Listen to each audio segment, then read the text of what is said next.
All right, so the first question that we've got is this: how many moles of iodine can be obtained from 1/6 of a mole of potassium iodate? So when we do a question like this, we need to have, first of all, the balanced equation. So I'm going to go and save us time and just get that.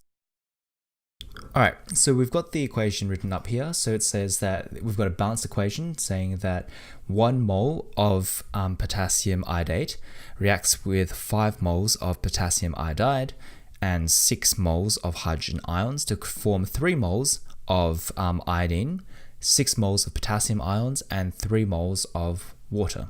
Okay, cool. So how can we deal with this then? Okay, we can do it in a number of different ways, right?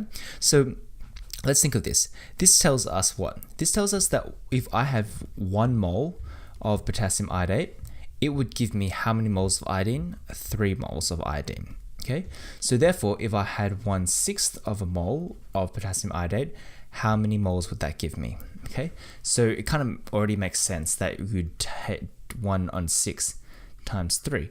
But let's go backwards and just step this out really simply. Okay, so 1 mole of potassium iodate would give me 3 moles of iodine. So how do we do this method? Let's have a look. Well, first of all, we'll do the ratio method. So 1 mole of potassium iodate gives me 3 moles of iodine. Therefore, I have an unknown number.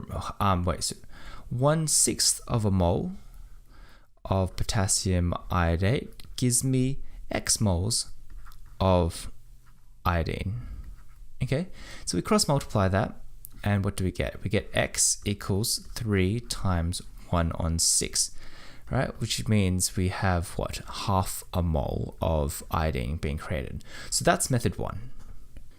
All right, so the method 2 that I prefer is this.